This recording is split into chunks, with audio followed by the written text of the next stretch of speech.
Seja muito bem-vindo, meu amado irmão, minha amada irmã, amigos que fazem parte deste canal, que fazem parte do grupo de dúvidas.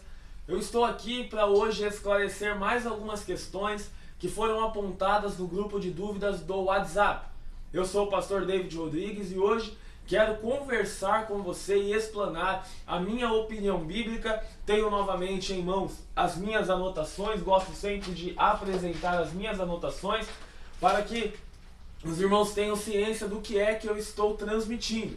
Eu, irmãos, não estou segurando a Bíblia, é o meu caderno, porém o versículo, o capítulo eu tenho anotado aqui, fiz questão de os textos pertinentes aos assuntos, estar copiando, estar transliterando eles aqui por extenso, passando de ponta a ponta, para que fique fácil o entendimento dos irmãos no texto que for necessário a leitura. Bom, qual o assunto do vídeo de hoje? Provavelmente você já viu aí, diz respeito à pergunta: o espírito de Amã ainda vive nas igrejas? Eu quero ponderar alguns pontos em relação a este assunto, porém também quero tratar alguns outros assuntos, como Deus ainda guarda Israel como seu povo, ou até existe alguma justificativa para o cristão vir a matar alguém? É umas perguntas polêmicas e talvez dificultosas de responder, mas eu quero aqui tentar expressar para você a minha opinião daquilo que eu considero bíblico de acordo com a palavra de Deus. Bom, vamos começar para que nós possamos ter um vídeo bastante dinâmico e não cansativo. Vamos lá. O espírito de Amã ainda vive nas igrejas? Para iniciar, eu quero primeiro mostrar para você e te explicar quem foi Amã. Nós encontramos a história de Amã quando lemos o livro de Esther. Lá no livro de Esther, Amã aparece como um antagonista, ou seja, ele é o vilão da história ali. Amã, ele foi um oficial persa que planejou o extermínio do povo judeu. Amã foi um importante conselheiro do rei Xerxes, que nós conhecemos como Assuero. Ele é descendente de um povo inimigo dos judeus, que são os agagitas, descendentes de Agag, aquele que foi rei dos amalequitas.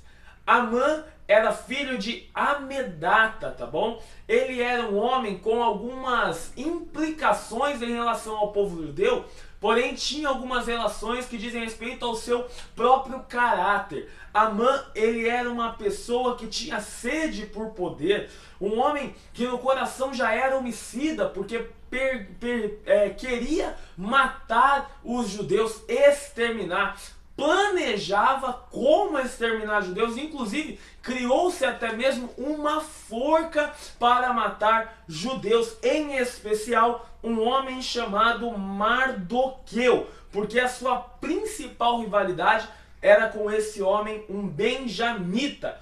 Amã, ele tinha uma posição de respeito no Império Persa, e talvez um dos motivos que fez com que o ódio de Amã, não só pelos judeus, mas por Mordecai ou Mardoqueu, foi o fato de que Mardoqueu não se prostrava diante de Amã, porque ele dizia que ele só fazia isso diante do Deus dele.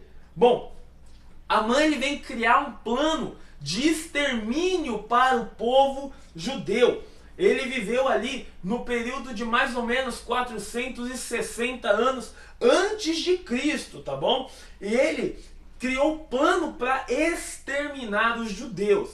Nós lendo o livro de Esther, quando lemos o livro de Esther, conhecemos Amã, mas também conhecemos Esther, uma personagem central também do livro, e lá a gente percebe que Esther, ela era uma mulher judia que estava inserida no governo persa e se tornou rainha naquele governo, rainha do rei, esposa do rei Assuero. E ele não sabia da sua identidade como judia, tá bom? Então um dia a rainha Esther, para impedir o plano de Amã no extermínio do povo judeu, em acabar com os judeus, em matar os judeus, se levantar contra os judeus, para impedir tal situação, a rainha Esther ela convoca um banquete, se revela ao rei Assuero como sendo uma mulher judia e também revela os planos de uma maneira direta de Amã para com os judeus. E quando ela faz isso, o rei, para proteger a integridade da sua esposa, a rainha Esther, e também dos judeus, como prova do seu amor por essa mulher, pela esposa que ele tinha e a amava, ele pega e faz com que Amã sofra aquilo que ele planejava para os judeus. Então Amã, ele é enforcado, ele é morto e o plano não acontece. O plano de execução não entra em vigor. O povo judeu estava ali sendo guardado. Naquele instante, Amã foi morto, tá bom? E aí, a gente percebe que Amã foi morto porque Deus estava protegendo o povo de Israel e levantando pessoas para fazer isso. Levantou a rainha Esther, levantou através dela o rei Assuero, levantou pessoas não só naquele período, mas em outros períodos para cuidar do seu povo, para direcionar o seu povo, como é o caso de Moisés, que foi um direcionador do povo judeu, do povo hebreu, e Deus estava sempre cuidando deste povo. Agora, a gente vai adentrar, nós já vamos voltar no espírito de Amã, ainda vive dentro das igrejas, porque como eu disse, ele morreu lá no período de mais ou menos 460, 465 antes de Cristo. Mas eu quero adentrar outra questão e depois nós voltamos para essa. A questão de Deus ainda guarda Israel como o seu povo. Essa questão, ela é complexa e ela é delicada. E eu não quero ofender ninguém, eu quero mostrar a minha posição com relação à palavra de Deus. Pode ser que algum texto eu tenha passado desapercebido, não tenha o encontrado ou lembrado dele enquanto eu estava anotando, mas pode ser também que eu tenha feito a anotação e seja um texto que alguém não pensou ainda, tá bom? Porque muitas das vezes a gente pode discordar da opinião do nosso próximo e continuar sendo irmãos. Então se você discordar, não tem problema nenhum. Porém, eu vou estar expressando a minha opinião bíblica a respeito do assunto. Bom, essa questão é complexa porque algumas pessoas acreditam que Israel é protegida por Deus devido às promessas que Deus fez aos antepassados de Israel, ou seja, uma proteção para que possa cumprir as promessas de Deus em Israel. Outros dizem que Deus protege Israel como um reflexo da sua fidelidade, mesmo diante de um povo infiel, que é o povo de Israel. E eu digo novamente, isso não é para ofender um judeu, um israelita ou um israelense, tá bom? Isso é apenas para mostrar, explicar que o povo no período bíblico, e quando lemos, vemos um povo infiel por diversas vezes. Bom, este assunto de Deus ainda protege Israel, ele não perdura só no Antigo Testamento e no Novo, mas também nos dias atuais, porque nós estamos vendo guerras, estamos vendo levantes contra Israel, porém, também diz respeito a questões escatológicas, dos estudos daquilo que ainda vai acontecer. Por quê? Porque alguns dos irmãos pré-tribulacionistas, a gente tem um vídeo sobre pré e pós-tribulacionismo aqui no canal da Igreja Resgatando Vidas, onde eu confesso, fui um pouco tendencioso para o pós, talvez até muito. Confesso que não explanei todos os pontos do pós-tribulacionismo, que é a minha visão, a qual eu adoto na escatologia, mas também fiz algumas menções à posição pré-tribulacionista. Bom, alguns dos pré-tribulacionistas, e isso vendo com base nos estudos e livros de próprios pré-tribulacionistas que postaram mostrando a sua posição escatológica. Normalmente, um pré-tribulacionista, ele é dispensacionalista. Ele acredita que Deus trabalha com dispensações. E a maioria acredita em 7 dispensações. Bom, um outro vídeo a gente entra nesse assunto profundamente. Mas o que diz respeito aqui é que os pré-tribulacionistas, na maioria das vezes, fazem diferença entre Israel e entre igreja no período escatológico, ou seja, acreditam que Israel ainda tem um papel importante para o tempo do fim. Então aqui pré e pós-tribulacionistas se dividem, dispensacionalistas e aliancistas se dividem aqui. Bom, no meu ponto de vista, e é claro, se atendo ao tema, tá? Se Deus ainda guarda Israel como seu povo. O tema, a pergunta colocada não é se Israel ainda é povo de Deus, não é se a igreja substitui Israel, mas eu vou mostrar o meu ponto de vista, tá bom? Para mim, existem promessas para os judeus que se cumprem na igreja, tá bom? Como assim, pastor? Eu não faço essa distinção entre Israel e igreja no tempo do fim. Aí você fala assim, mas lá em Apocalipse vai falar 144 mil assinalados, 12 mil de cada tribo. Como não é israelita? É israelita. Mas eu acredito que no momento ali da tribulação, eles vão vislumbrar a glória de Deus, os sinais, e vão ser salvos, não por serem israelitas ou por serem 12 mil de cada tribo. Na verdade, o Senhor fala isso observando a situação com base na sua presciência, e tendo tal visão, ele está declarando os acontecimentos, porque ele é aquele que dita o fim antes das coisas sequer iniciarem. Então ele já declara o que acontecerá.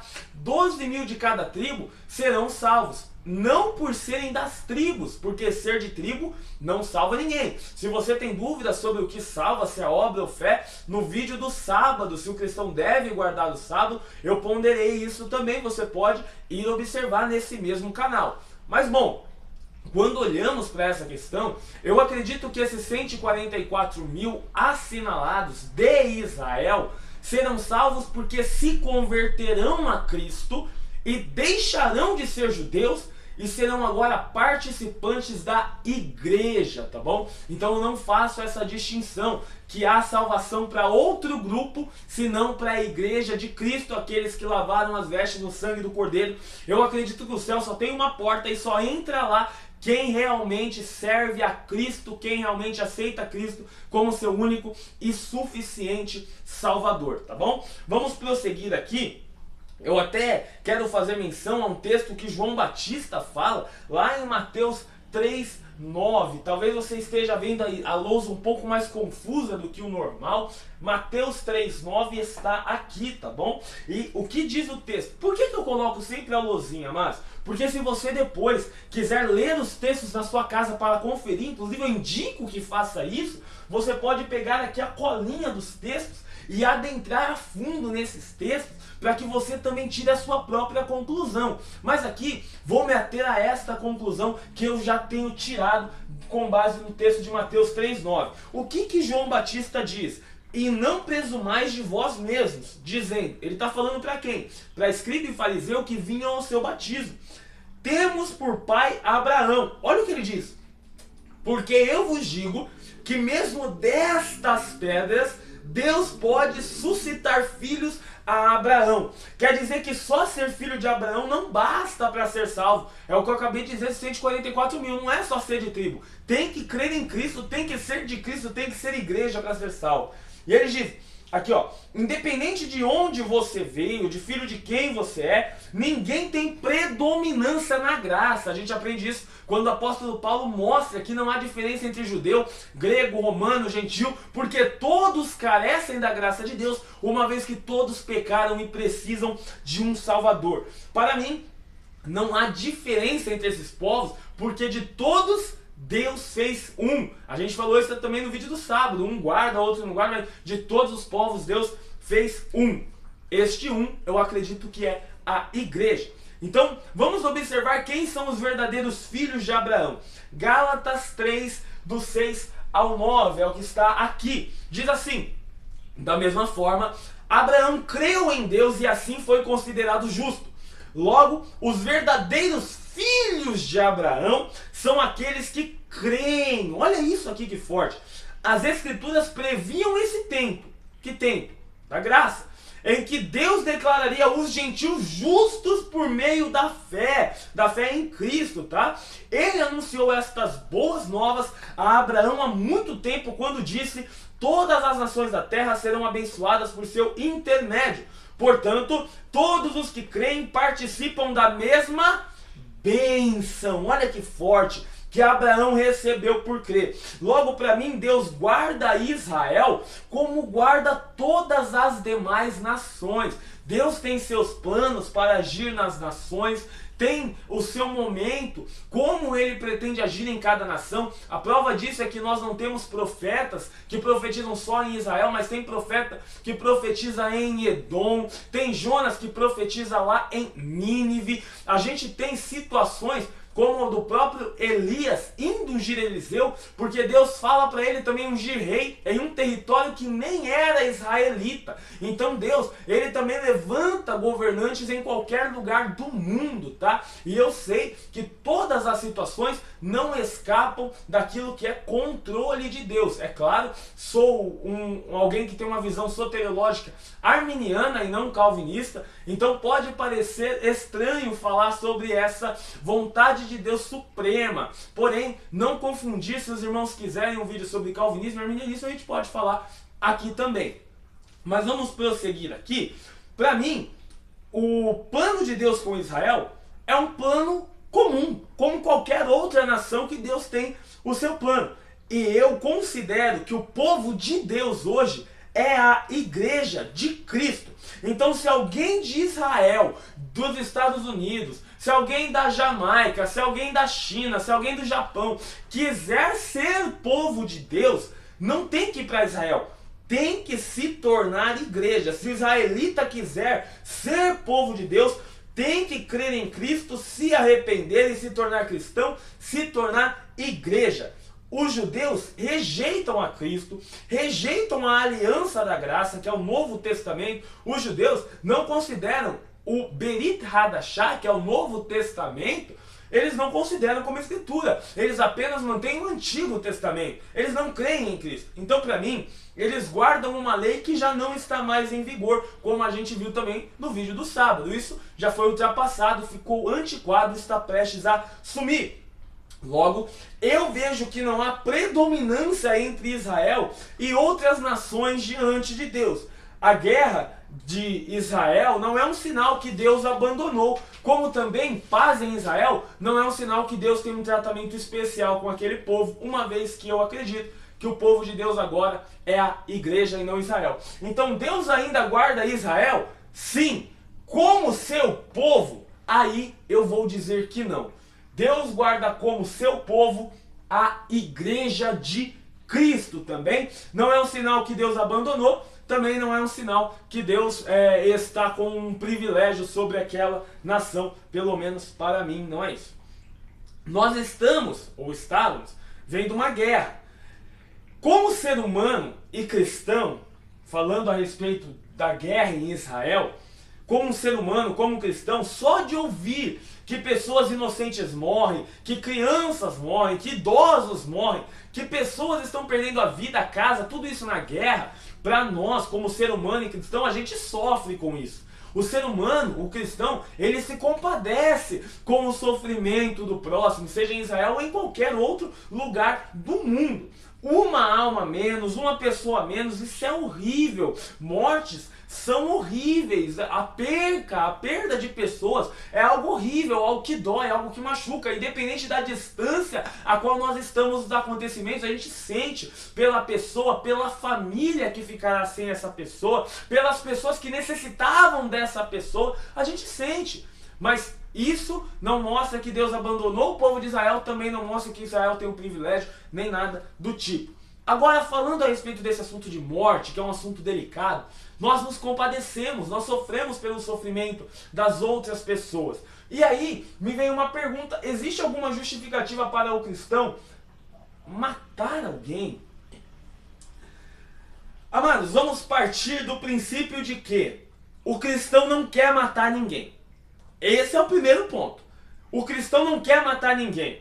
Matar é pecado, Assassinar é pecado, a lei mosaica já traz isso, a graça perperdura isso novamente, fala, é verdade, matar não é correto, não é você o autor da vida é Deus, é Ele quem dá, é Ele quem tira, e você não tem que querer matar ninguém. Então, partindo do pressuposto que o cristão não quer matar ninguém, não quer dar uma facada, não tira alguma coisa do tipo em ninguém, a gente vai partir dessa premissa, que o cristão não quer matar. A pergunta é, existe alguma justificativa para o cristão matar? O cristão não tem que querer matar. Agora, se alguém morrer e o cristão é o causador dessa morte, mesmo sem a intenção, aí é outra pergunta. O cristão, para matar alguém, tem justificativa? Nenhuma. O cristão não deve matar alguém, não há justificativa para o cristão matar alguém, assassinar alguém, não há justificativa. O cristão não tem que querer matar ninguém, isso é totalmente contra os padrões cristãos, tá bom? Então vamos lá. Jesus ensina no Sermão do Monte que não matar vai além do ato de tirar a vida de alguém. Mas a raiva e o ódio já são homicídios praticados no nosso coração. Tá bom? Então, a gente tem aqui matar alguém. Olha, se você tem o desejo de matar alguém, você nem precisa executar o ato, mas só de ter isso no coração, você já é homicida no seu coração. Olha o que Jesus fala em Mateus 5, 21 e 22. Está aqui. Diz assim: vocês ouviram o que foi dito aos seus antepassados. Aqui quem está falando é o próprio Senhor Jesus Cristo no Sermão do Monte. E ele diz, não mate. Se cometer homicídio, estará sujeito a julgamento. 22. Eu, porém, lhes digo que basta irar-se contra alguém para estar sujeito ao julgamento. Quem xingar alguém de estúpido, corre o risco de ir ao tribunal. Quem chamar alguém de louco, corre o risco de ir para o fogo do inferno. Pastor, corre o risco de ir para o fogo do inferno? Por que corre o risco? Porque se você não executa a prática, mas no seu coração aconteceu o homicídio, como Jesus bem apresentou aqui, e ele é o maior professor de todos os tempos, sem sombra de dúvida alguma, como o próprio Jesus apresenta, há o risco da pessoa ir para o inferno, sendo homicida no seu coração. Quer dizer que se você no coração está com o homicídio e você vem a óbito, você com aquilo no coração corre o risco de ir para o inferno. E não só isso. Por que corre o risco? Porque há a possibilidade de não ir. E como acontece essa não ida ao inferno com o homicídio no coração? Simples. O homicídio tem que sair do coração. Então, corre o risco de ir para o inferno, por quê? Porque há a possibilidade de conserto, a possibilidade de você se consertar e não ser condenado por isso. O próprio Jesus vai ensinar isso no proceder do texto de Mateus 5. A gente leu o 21 e o 22, mas tem o 23, o 24 e o 25, os versos de Mateus 5, onde ele ensina que a caminho de um tribunal, você e o acusado, ou você e o acusador, podem se reconciliar a caminho, para chegando lá não acontecer a prisão de ninguém. E ele também ensina que antes de entregar uma oferta no altar, você ou a pessoa que lhe ofende, que lhe tem algo contra a sua vida, vocês podem se consertar. Inclusive ele ensina isso, ele fala assim, ó, antes de entregar a oferta, vai reconciliar com o teu irmão. Ou seja, por que corre o risco de ir para o inferno? Porque ainda tem como você consertar essa situação. Então, se no seu coração você for homicida, você já pecou. Mas pode e deve corrigir isso pedindo perdão a Deus e resolvendo as suas diferenças com o acusado ou acusador, com o ofendido ou o ofensor, tá bom? Só chegar e de repente matar alguém não é coisa de cristão de maneira nenhuma. Desejo de matar alguém não é coisa de cristão de maneira nenhuma. Não tem justificativa nenhuma para isso. Porém, se um cristão é juiz, ele pode condenar alguém pelo seu crime? Pode. Pastor, pode? Pode. Um cristão policial pode reagir em proteção de si mesmo ou de terceiros e alguém ser morto? Pode. A palavra nos dá um amparo em Êxodo 22:2, falando que se algum ladrão for pego roubando e alguém para proteger a sua posse, o seu bem, estiver ali e de repente o ladrão vira óbito, essa pessoa não é culpada daquilo. Jesus ele vai ensinar uma coisa diferente. O que Jesus vai ensinar, pastor? Jesus vai ensinar que neste caso, onde não há risco à integridade física, não há necessidade para uma reação com intenção de matar ninguém. A gente vê isso quando ele fala, se alguém lhe tomar a túnica, você oferece também a capa. E se alguém te der um tapa numa face, oferece-lhe o outro lado. Ou seja, Jesus ele está mostrando que em casos onde você pode evitar essa situação, é necessário que se evite, é necessário que o cristão não tenha desejo de matar ninguém. A gente vê Êxodo 22:2 falando, não, se o ladrão for pego e alguém na reação matar, não é culpado. Isso nos ampara em certas circunstâncias, porque é um padrão moral. Porém, Jesus ele vai ensinar que não é necessário que tenha toda essa reação, comoção e o desejo de matar alguém, inibindo a ação criminosa. Mas vamos lá, um policial pode agir? Pode. A gente vai analisar a legítima defesa, que é o que eu acredito ser o alvo dessa pergunta, porque com certeza quem fez a pergunta, se Deus quiser, não tem o objetivo de matar ninguém. Mas provavelmente a pergunta de respeito à legítima defesa, em se defender e acabar a pessoa agressora, a pessoa praticante do crime, tentando contra o pudor de alguém, ela vira óbito. Bom, tem como isso acontecer? Tem. A Bíblia, ela não tem regras claras sobre legítima defesa. A vida humana, ela é sagrada. E a morte sempre é uma tragédia, como a gente já falou quando o assunto era Israel e a guerra. Bom, a gente tem que ser imitador de Deus como filho amado, é o que diz Efésios 5:1, tá?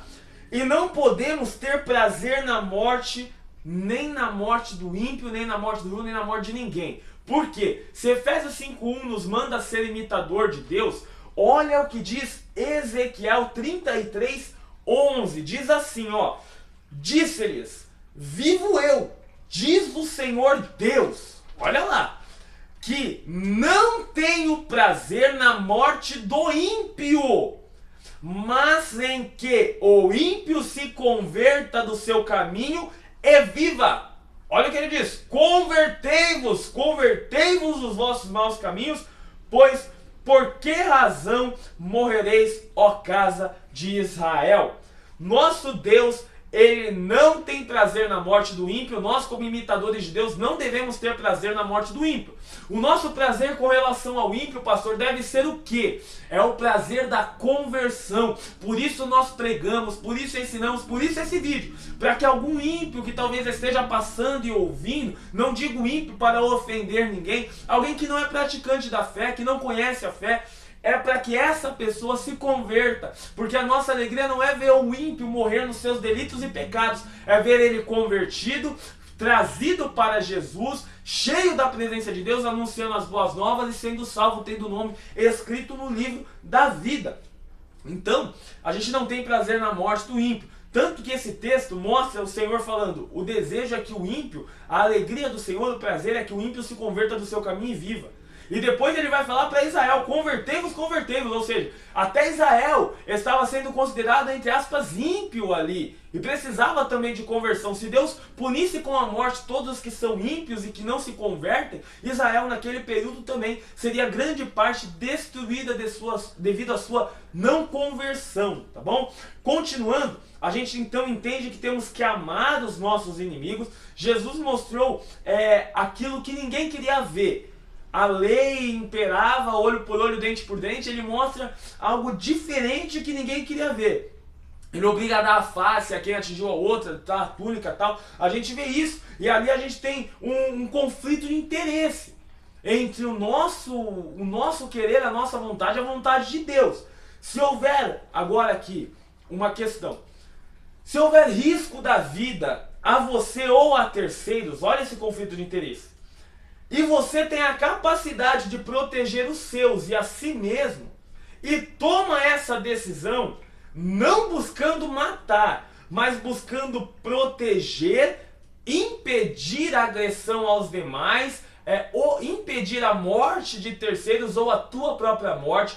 Se você na reação busca proteger quem está sendo agredido, quem está sendo atacado, seja a pessoa A, seja você, seja qualquer um, e o seu desejo ali é impedir a própria morte ou a morte de inocentes, e você toma essa reação, se nessa reação o agressor acabar morrendo, lembre, não é o seu objetivo matá-lo, seu objetivo é proteger a si e aos terceiros. Mas se nessa reação o agressor acabar morrendo, eu acredito, eu tenho certeza disso com base em Êxodo 22:2, que você não é condenado por esse sangue derramado, uma vez que o causador da morte não é originalmente você, mas o agressor. Se ele não tivesse ido matar, roubar ou assassinar alguém, se levantar contra alguém, não haveria necessidade da reação de qualquer pessoa para inibi-lo e ele não teria morrido. Então o causador da sua morte não é quem defende, mas ele que está atacando é o próprio causador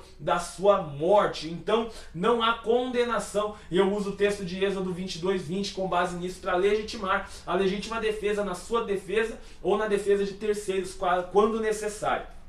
Eu pontuo aqui apenas uma coisa, tá? Se não houver perigo sério à sua vida ou a de terceiros, você não mata. Isso é básico, tá? Se der para fugir, pastor, tem como eu fugir? Foge. Se a sua vida está em risco e você tem como fugir, fuja. Não tenha o desejo de matar, tá bom? Se ao se defender a pessoa, um exemplo, desmaiar, ou durante a defesa você segurou a pessoa, a polícia chegou, inibiu aquela ação ali, você impediu o agressor, em caso onde o agressor não apresenta mais ameaça real para você, você liga para a polícia, mantenha o agressor ali, peça ajuda, mas não procure a morte do agressor. Ah, o agressor desmaiou, vou aproveitar e pegar uma pedra e tacar na cabeça dele. Não, ele não apresenta uma ameaça para você, e o que você tinha quando reagiu não era o desejo de matá-lo, era o desejo de parar a ameaça. Então você concluiu com êxito aquilo que você queria. Logo, você não busca a morte desse agressor. E se o mesmo desistir, fugir, se assustar, foi embora, você obviamente não vai atrás buscando matá-lo, porque o que você busca é se proteger ou proteger os terceiros e não matar. Se por alguma inconveniência você ao se defender matou alguém, que é o cara, talvez você esteja vendo esse vídeo e fala, eu fui me defender, acabei matando alguém, o que eu faço? Se você ainda não procurou a justiça, não procurou os meios corretos, você procure. Mas se já está tudo regularizado, lembre-se que você tem um amparo da palavra de Deus, que mostra que você não é culpado por esse sangue, porque você não teve o objetivo de matar, mas sim, você estava se defendendo. Agora, se o seu objetivo foi matar alguém, peça perdão a Deus, clame ao Senhor, Ele pode perdoar os pecados, Ele é o advogado fiel e justo, com base em João 1:9, 1 João 1:9, na verdade. Então, busque a Deus, busque se arrepender, se converta deste mal, e busque ao Senhor de todo o coração, porque você também é uma alma preciosa, uma vida que tem sim o seu valor, e o seu passado, ele é algo que o Senhor, ele sabe como trabalhar, lançar no mar do esquecimento, mudar a vida. Se nós olharmos para a situação, a gente fala assim, é algo impossível de mudar essa história, essa situação, não tem conversão para uma pessoa dessa. Mas se a gente não acredita na conversão, a gente não acredita no Deus que convence as pessoas do pecado, da justiça e do juízo. Então a gente diminui o poder de Deus. Deus pode converter até os piores dos pecadores, porque converteu a mim, converteu a você que está assistindo este vídeo. Então não tenha prazer na morte do ímpio, mas se acontecer uma eventualidade e acabou na reação, ele vindo ao óbito, você está isento dessa culpa, tanto pela lei de Deus quanto pela lei do homem. Bom, é um assunto delicado, pastor, é delicado. Eu aproveitei entrar nisso, por quê? Porque Amã era homicida no coração, queria matar o povo de Israel, e também porque Amã morreu. Há justificativa para terem matado Amã? Sim, Amã estava se levantando contra o povo, e se não fosse parado Amã, talvez todo um povo seria exterminado, mas Deus estava guardando o seu povo. Deus ainda guarda o seu povo? Sim. Quem é o povo de Deus? A igreja e não Israel. Vamos prosseguir, voltar para o assunto inicial. O espírito de Amã ainda vive dentro das igrejas? Vamos lá. Essa pergunta, ela se desdobra em alguns aspectos, e agora eu deixei para entrar com tudo nela, porque com certeza você vai aprender bastante aqui. Partindo do meu posicionamento, eu sou tricotomista, tá? Eu acredito que o ser humano consiste em corpo, que está aqui, alma e espírito. A alma não é o corpo não é o espírito não é a alma.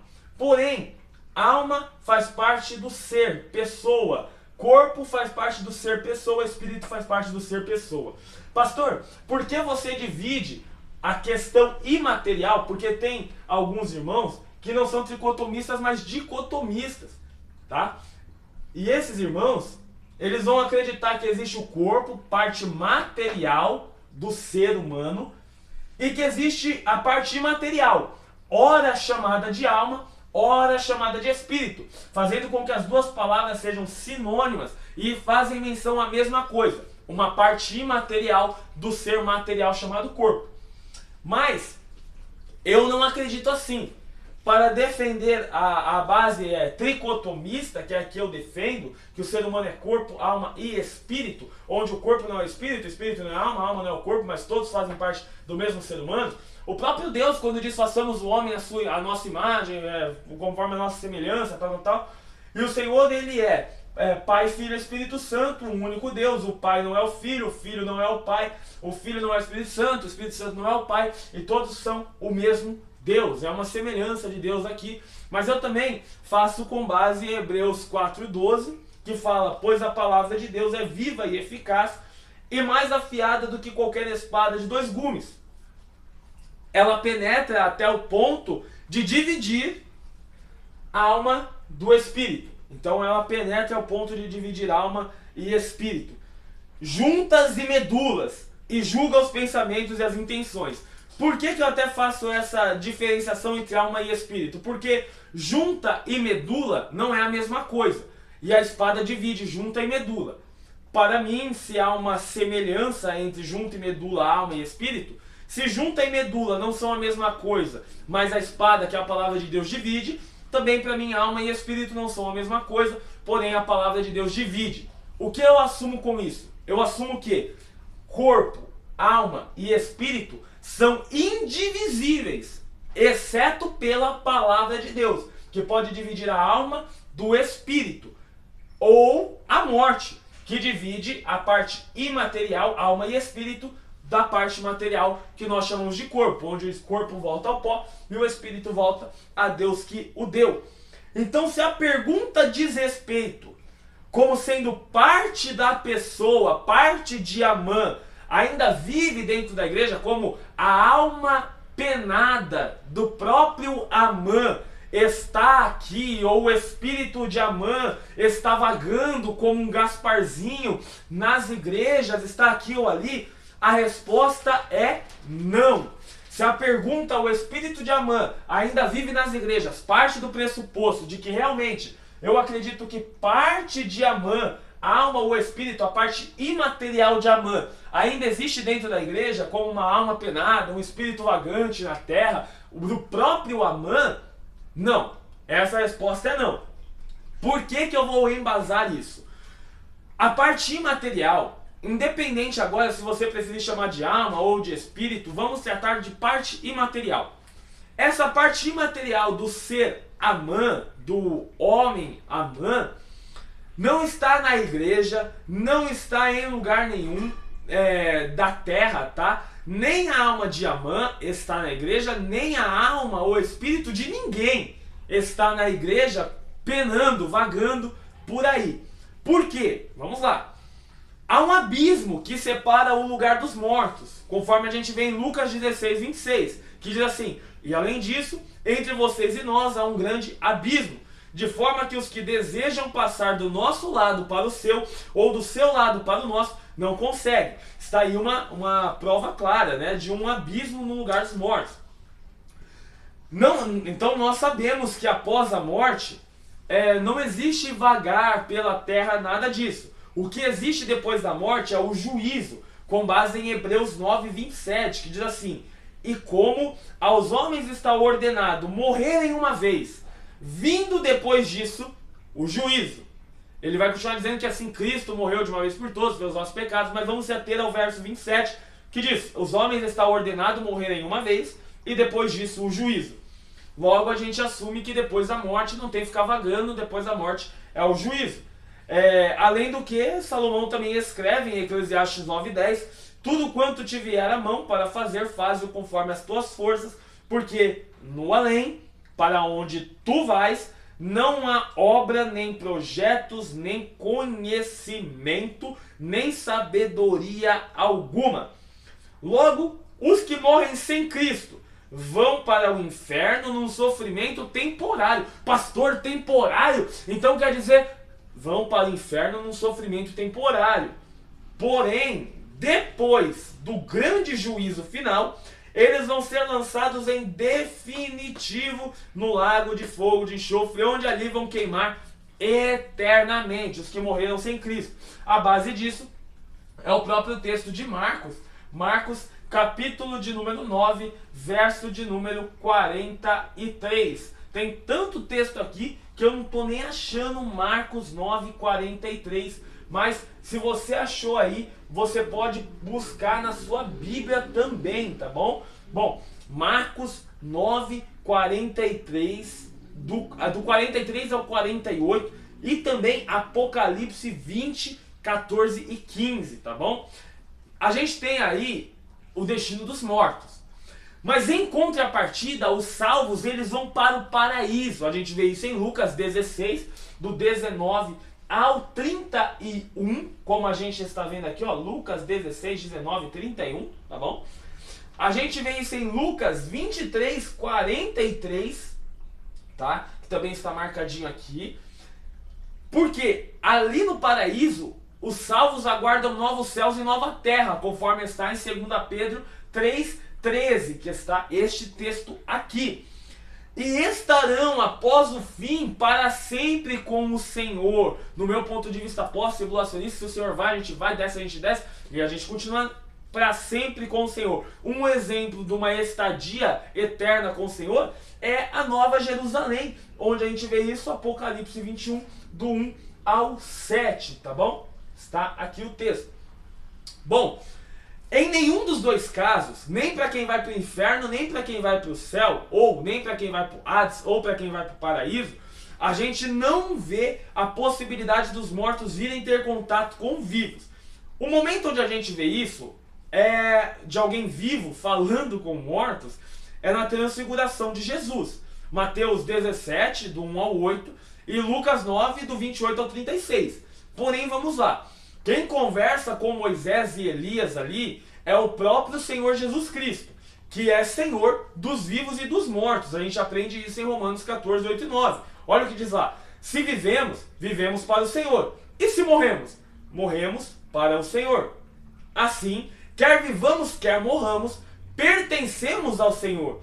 Por esta razão, Cristo morreu e voltou a viver, para ser Senhor de vivos e de mortos. Jesus é o único que tem autoridade para falar com vivos e com mortos. Até se alguma pessoa entende o texto de 1 Pedro 3,19 como ele indo falar com os mortos, é uma prova de que Jesus tem essa autoridade e ninguém pode questioná-lo, porque o mesmo é Deus. A gente vê isso em 1 Pedro 3,19, eu vou até fazer a leitura, diz assim: no qual também foi e pregou aos espíritos em prisão, os quais no outro tempo foram rebeldes. Então ele está falando de algo imaterial, que no outro tempo foram rebeldes desde os dias de Noé. Então Jesus vai pregar para essas pessoas que viveram no período de Noé, conforme 1 Pedro 3,19 descreve.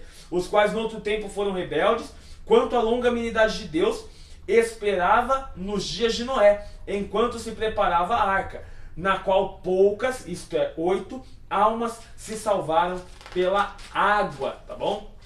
Então, Jesus não ensinou a consultar os mortos, nem os adorar, e nem como um padrão moral. A lei não aceita isso. A lei, na verdade, condena e chama de abominação. Inclusive, Para quem acha que consultar os mortos diante de Deus é algo aceitável, como o espiritismo e coisas do tipo, ou religiões chamadas de matriz africana, uma vez que a África negra realmente, grande parte dela, a maior parte, quase total, ela é criada, ela é feita, né, de cristãos e não de pessoas com essas religiões chamadas de matriz africana, tá?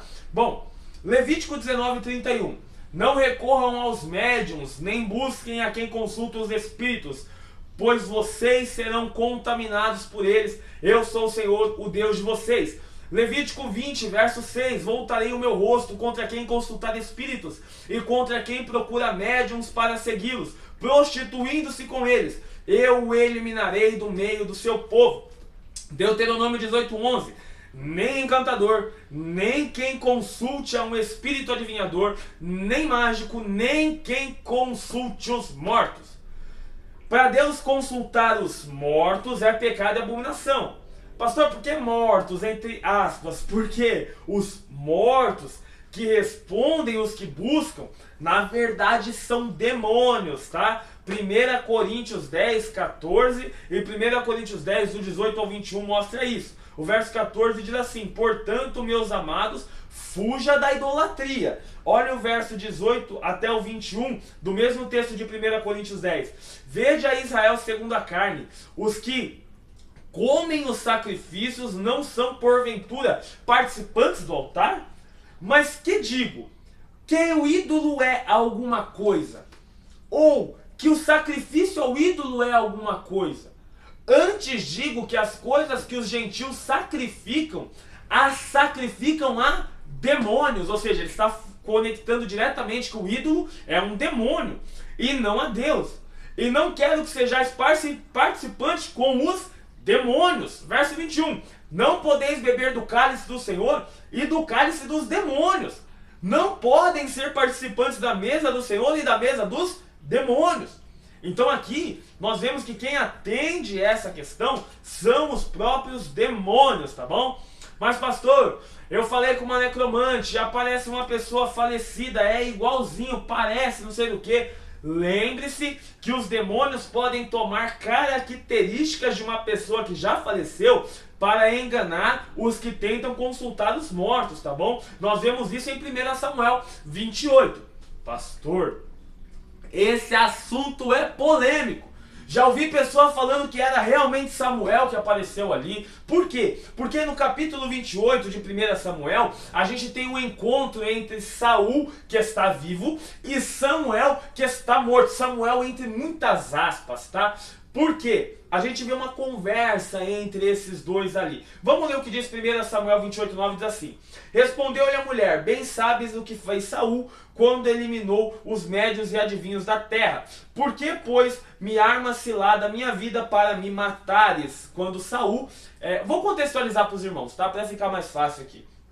Saul, ele se levanta contra médiuns, contra feiticeiros, contra este povo, e manda matar essas pessoas do reino de Israel, cumprindo com a lei do Senhor. Porém depois Saul, após a morte de Samuel, o Senhor se cala para Saul. O Senhor não fala com Saul através de outro profeta, não fala através de sonho, não fala de maneira nenhuma. Saul fica totalmente abandonado, entre aspas, por Deus.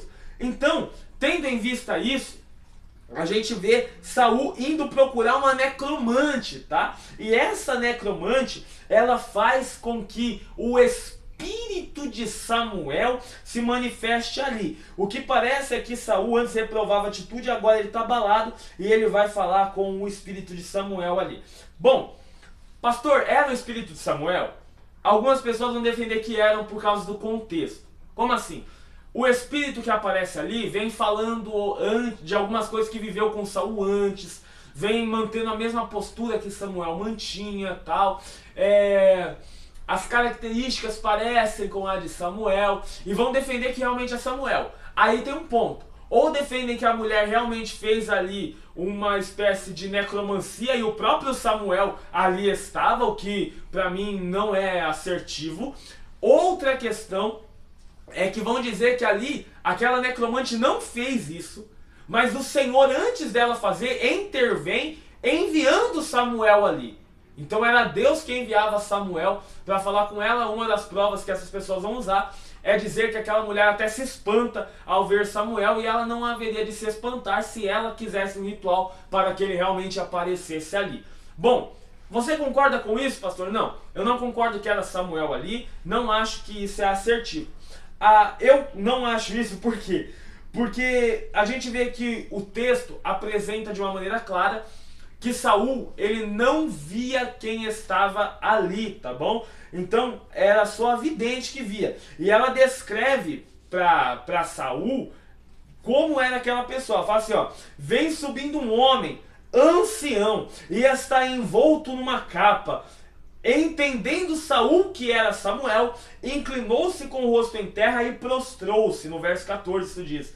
Então olha só, Saul não viu Samuel, ele entendeu que era Samuel. E a médium não viu Samuel, ela viu um ancião envolto numa capa. Então a gente não tem característica para falar realmente era Samuel que estava naquele momento. Por quê? Um ancião envolto numa capa, vista por uma médium que não conhecia Samuel e nem Saul, porque ela não sabia que era o próprio rei que estava falando com ela ali, não é prova de que era Samuel. E Saul, sem enxergar a entidade, se prostrando, entendendo que é Samuel, logo depois de ir consultar um médium que ele mesmo mandou que todos fossem mortos, ou seja, ele faz algo desesperado, o desespero, ele acredita em qualquer coisa, e ele queria que fosse Samuel ali, mas eu defendo que não era. Por quê? Saul, ele estava numa situação crítica, ele estava sob pressão, tanto que ele tinha medo dos filisteus.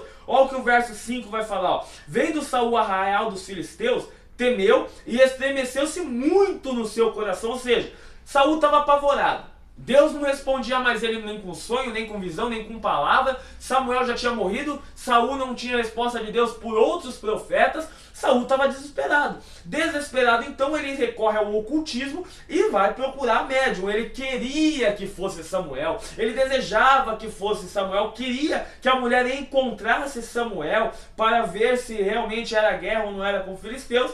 Porém, não é Samuel ali. Por que não é, pastor? Primeiro, porque os versos em diante vão apresentar falsas profecias. Falsas? Você vai entender. O verso 19 diz assim: o Senhor entregará você e o povo de Israel nas mãos dos filisteus. Amanhã você e seus filhos estarão comigo.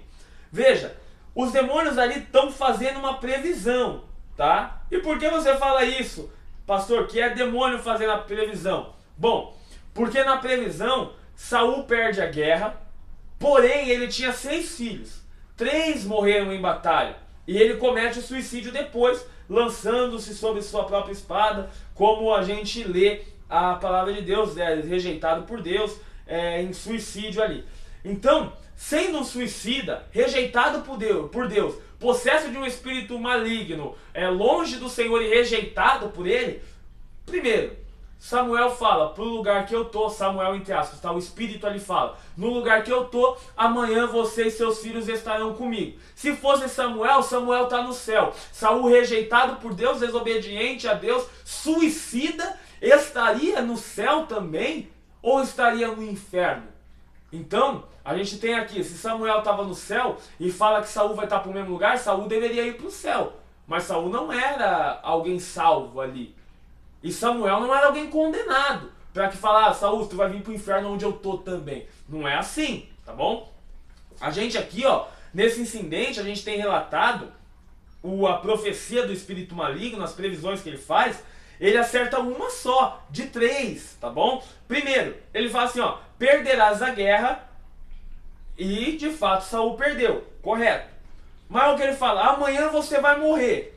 Saul não morreu amanhã, naquele contexto. Saul morreu 19 dias depois. Então o espírito ali errou a profecia. Outra: morrerás todos os teus filhos. Saul tinha 6. E 3 filhos de Saul morreu. Então, olhando assim, eu acredito que quem falava ali não era Samuel, mas era um espírito maligno. Porque Deus falou que das palavras de Samuel, nenhuma de todas as suas palavras deixou cair por terra. 1 Samuel 3,19. Logo, se Samuel estivesse falando e ali caiu por terra, esse texto de 1 Samuel 3,19 não seria verídico. Deus não deixa nenhuma palavra de Samuel cair por terra, mas quando ele morto profetiza a Saul, cai por terra a palavra dele, não se cumpre as profecias, vai contra aquilo que a gente sabe que Samuel era. Alguém que quando falava, Deus cumpria e não deixava cair por terra. E outra, o Espírito Santo, Deus, o Pai, o Filho, o Espírito Santo, a divindade, Deus nunca erra. Deus não erra. Então, se Deus não erra, a gente tem até o texto falando, Deus não é homem que minta, nem filho de homem para que se arrependa do que diz, porventura falando, ele não faria, ou falaria e não confirmaria, a gente tem isso em Números 26:19. Ou seja, a gente tem Deus falando através de Samuel, uma profecia mentirosa, então ali ou não é Samuel, ou não é Deus que falava através de Samuel. E em ambos os casos ali, fica ruim. Não encaixa, na minha opinião. Então, o que ele faz ali é trazer uma mentira. E o pai da mentira a gente sabe que é Satanás, com base em João 8:44. Então Satanás é o pai da mentira, o espírito que aparece a Saul é o espírito mentiroso. Então, parece que não era Samuel ali, eu advogo que não era. Até porque ela fala que viu subir um Elohim. E essa palavra é uma palavra genérica para Deus. Na verdade ela significa deuses, tá? É Deus no plural, porém é um modo genérico para falar sobre divindades, tá bom? Divindades entre muitas aspas, porque como eu disse, são demônios. O único Deus que existe é o nosso Deus, tá bom? Então, isso me leva a crer que não era Samuel ali. Tanto que nos versos 13, ela fala, tem um Deus subindo da terra, algo que fica estranho, né? Diferente do que Samuel profetizou, não se cumpriu. E a gente conclui ali que, duas coisas, que não era Samuel que estava ali, que era um demônio. A gente conclui que não é lícito tentar contato com os mortos. E a gente também conclui que espíritos mortos não vagam sobre a terra. Antes da gente avançar no assunto, vamos falar sobre Amã. Falar sobre o texto de Amã, falar sobre ele e tal. A gente sabe que essa questão de espírito não vagar sobre a terra, a gente agora já entendeu isso. Então é a primeira etapa de Amã. Só que eu quero responder, só pontuar uma coisinha aqui que vai fazer sentido mais pra frente. Eu vou fazer essa pontuação respondendo uma pergunta que foi colocada lá também, que fala sobre o texto mal interpretado, o que quer dizer o texto de 1 Coríntios 6,12.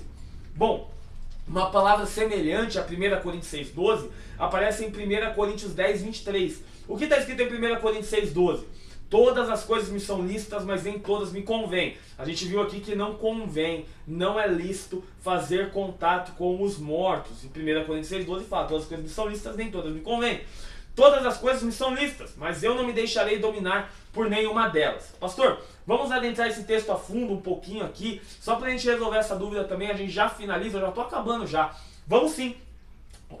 Quando a gente lê 1 Coríntios, a gente tem que entender o que são os argumentos de Paulo e o que são os argumentos dos coríntios que Paulo está se opondo. Por quê, pastor? Porque a primeira carta de Paulo aos Coríntios está respondendo uma carta que Paulo havia recebido dos coríntios, tá bom? Então a gente vê no capítulo 7 a prova disso, onde ele diz assim, sobre os assuntos que vocês me escreveram. Então Paulo está respondendo, tá? Uma carta aos coríntios, a gente tem que fazer essa diferenciação.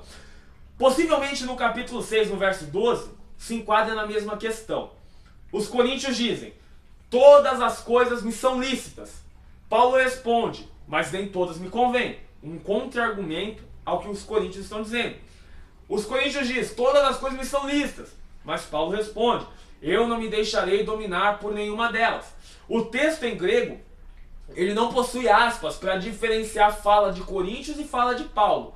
Mas a tradução, inclusive a NAA, que é a Nova Almeida Atualizada, ela traz essas aspas para a diferenciação. Se você tem uma Bíblia com tradução NAA, você pode ler o texto de 1 Coríntios 6,12, a carta toda de 1 Coríntios, e você vai ver em vários momentos aspas iniciando uma frase, aspas terminando, e depois a Paulo falando sem aspas nenhuma. O que dá a entender que aquelas aspas é o argumento dos coríntios, tá bom? Outra coisa que vale pontuar nesse texto, para a gente encerrar essa discussão aqui, é que muitas pessoas criam grupo para erro maior e menor como se houvesse. Por exemplo, vou até falar aqui, ó. Vamos supor, dividir essa telinha, essa lousinha em três. Aqui a gente tem o pecado. O pecado, ele não é lícito, ele é ilícito, é o pecado. Aí aqui a gente tem aquilo que não é pecado, a Bíblia não condena, mas não convém. E aqui a gente tem o que convém. É lícito, convém, eu posso fazer. As pessoas dividem em 3 pontos. Pecado não é lícito, aqui é lícito, mas não convém. E aqui é lícito, eu posso fazer e convém fazer. Bom, o texto mostra que não é bem assim que funciona. Por quê? O texto ali mostra que o cristão tem liberdade. Quando dizem, todas as coisas me são lícitas. Isso é o ensinamento de Paulo, é o que os coríntios estavam escrevendo para Paulo, todas as coisas me são lícitas. Mas Paulo responde, nem todas me convêm. O que é lícito, mas não convém, não é uma subcategoria de pecado, é o próprio pecado. O cristão, ele é tão livre que ele é livre inclusive para pecar. O cristão, ele é livre inclusive para errar, é a liberdade que nós temos em Deus. É uma liberdade. Por isso eu vou pecar? De modo nenhum. Quando Paulo fala, a graça nos isenta da lei, por isso vou sair pecando à vontade? De modo nenhum. Ou seja, ali, tomando parte de que o cristão, ele é livre, sim, aquele texto está falando, tudo me é lícito, tudo o quê? Pecado, pornografia, bebedices, imundícies, prostituição, tudo me é lícito. Paulo fala, mas todos esses pecados que você, com a liberdade que Cristo te dá, você pode pecar, não estou dizendo que você pode pecar sem consequências, entenda. Mas você pode pegar, por exemplo, eu posso aqui estar gravando esse vídeo, desligar e falar assim, agora eu vou ali trair a minha esposa. Posso? Sou livre para fazer isso. Mas me convém fazer isso? Não. Ou seja, o pecado é aquilo lícito que não convém. O próprio pecado, não existe pecado que não é lícito, isso aqui é lícito, mas não convém, não é pecado, mas não convém fazer, e aqui convém fazer. Não, não existe isso.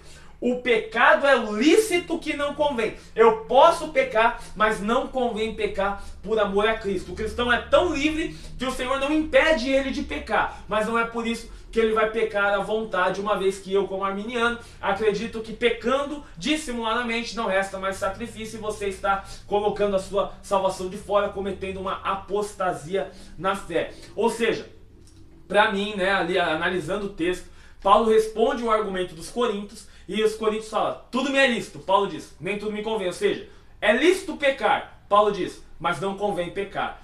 Na baixo ele vai dizer, mas é lícito pecar. E Paulo responde, mas eu não deixarei o pecado me dominar. Ou seja, todas as coisas são lícitas, mas eu não me deixarei dominar por nenhuma delas. Ou seja, o pecado é lícito, eu posso pecar, mas eu não vou ser dominado pelo pecado. É lícito eu pecar, porém eu não vou pecar, eu não vou praticar nenhuma destas coisas.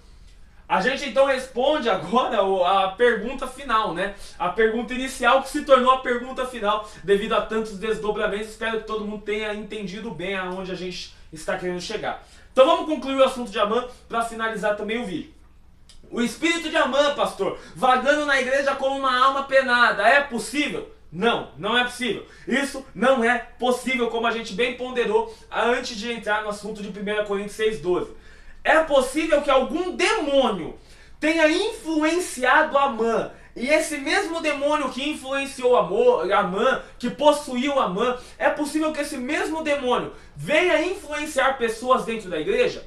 É possível, deixando claro que apenas as pessoas que abrem brecha para o inimigo atuar, pessoas que não estão cheias de Deus, que não estão cheias do Espírito Santo, pessoas perdidas que têm a vida aberta para que o inimigo entre e atue como ela quer. Se tinha um demônio indo sobre a vida de Amã, influenciando Amã, qualquer cristão hoje pode também ser influenciado por esse demônio, uma vez que o demônio é um ser imaterial, que como uma alma, né, e eu acredito na imortalidade da alma, como um ser ali imaterial, o demônio que rompeu com Deus no céu, o anjo que rompeu com Deus, ele não deixou de existir depois de 60, 80 ou 90 anos, eles não morreram, tanto que serão lançados no lago de fogo. Satanás, que rompeu com Deus há mais de 2000 anos atrás, bem mais, antes mesmo de Cristo, rompeu com Deus lá na criação do Éden, e quando rompeu com Deus, ainda assim, no último dia vai ser lançado no lago de fogo, ou seja, tem mais de 5.000 anos aí de existência o diabo, e ele não morreu de velhice.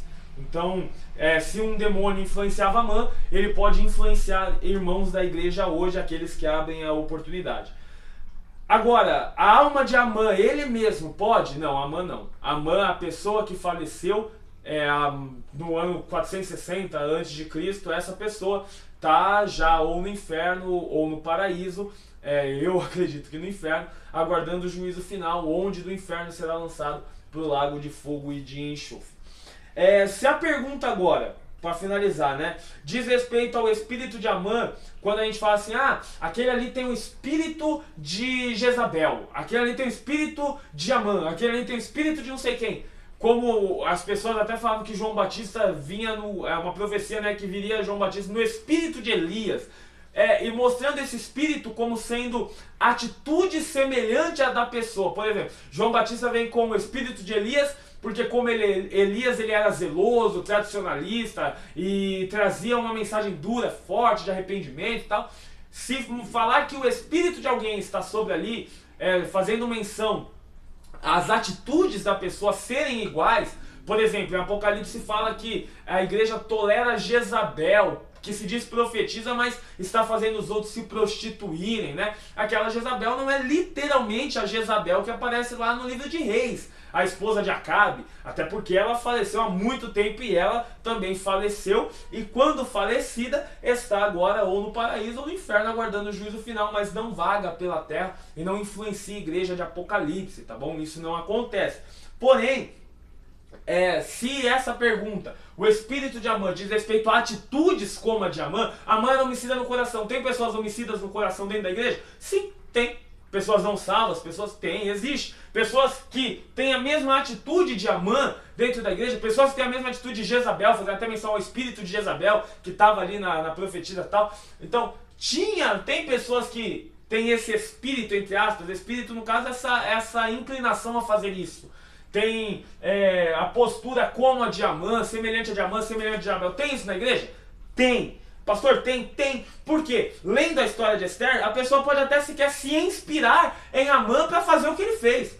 E ela está fazendo o que Amã fez, se inspirando na atitude, na pessoa e querendo ser igual. Não necessariamente Amã, a alma dele está naquela pessoa falando agora eu vou dar uma reencarnação. Nada disso. Isso não é bíblico. Porém, essa pessoa pode ser influenciada a ter atitudes como a de Amã pelo inimigo ou pela sua própria carne, a sua inclinação ao pecado e à maldade. Então, essas pessoas podem ter atitudes semelhantes a de Amã porque não tem Jesus e porque talvez é influenciada por demônios, talvez o mesmo demônio que influenciava a vida de Amã. Mas nunca, em caso algum, a alma penada de Amã ou o espírito perdido vaga na igreja como um ente, assombrando as pessoas. Isso não existe. Porque depois que morreu é paraíso ou é Hades. Finalizamos mais um vídeo. Eu agradeço a você que tenha ficado até aqui comigo, que dispôs do seu tempo nesse vídeo, que talvez tenha sido bastante comprido, mas eu peço a você que deixe o seu joinha, se inscreva aí no canal, compartilhe esse vídeo com as pessoas dos grupos aonde você conhece, pessoas que talvez tenham dúvida, sabe? Você pode perguntar até mesmo nos comentários desse vídeo. Se você talvez não entendeu a respeito de 1 Samuel 28, que eu falei sobre não ser Samuel, ser realmente um demônio que fala ali com Saul, eu acredito que realmente seja um demônio, que não seja Samuel, mas tem pessoas que acreditam que é Samuel mesmo, tá? Eu posso trazer os dois pontos de vista. Falei que sou arminiano, que não concordo com aquilo que o calvinismo prega, até com menção a esse vídeo, e eu posso trazer um pouco do que são os 5 principais pontos do arminianismo e do calvinismo, não tem problema nenhum. Eu posso esclarecer as suas dúvidas, eu posso trazer a minha visão bíblica a respeito do assunto, como hoje respondi a respeito do espírito de Amã se vive nas igrejas, e você, espero que tenha conseguido entender que a alma penada de Amã não, mas um demônio que influenciava ele, pode influenciar a pessoa hoje? Pode. Pessoas hoje podem ter atitudes como a dele? Pode repetir o mesmo erro que ele? Pode sim, isso pode acontecer, mas não necessariamente a alma penada dele está naquela pessoa influenciando, a alma penada dele está ou no paraíso ou no Hades. Deus ainda guarda Israel como seu povo? Falei, Deus ainda guarda Israel como seu povo? Não, porque eu acredito que o povo de Deus agora é a igreja. Existe alguma justificativa para matar? Não, para matar não. Mas em legítima defesa, se alguém vier a óbito, realmente é uma infelicidade, uma insatisfação, uma tristeza, algo totalmente que nenhum cristão quer e deseja isso. Mas se aconteceu, na legítima defesa, você não tinha intenção de matar, você tinha intenção de se defender e a pessoa acabou vindo a óbito. Ela é a causadora desse mal porque ela é o agressor e você é a vítima que apenas se defendeu. Então ela é a causadora da própria morte e não só isso, como também Êxodo 22:2 dá amparo para que você não seja culpado desse mal que porventura aconteceu como infelicidade. Não porque você tem prazer na morte do justo, mas eu e você oramos para que os injustos se convertam e se tornem justos. E não está anotado aqui, porém, a gente também falou sobre 1 Coríntios 6:12 ou 1 Coríntios 10:23, que os textos ali são iguais respondendo a pergunta. Ali, Paulo está contrapondo o argumento dos coríntios, os coríntios falam todas as coisas me são lícitas, Paulo responde quando nem todos me convém, fazendo isso uma oposição ao pecado. O pecado me é lícito, o pecado não te convém, mas o pecado me é lícito, mas você não pode se deixar dominar pelo pecado.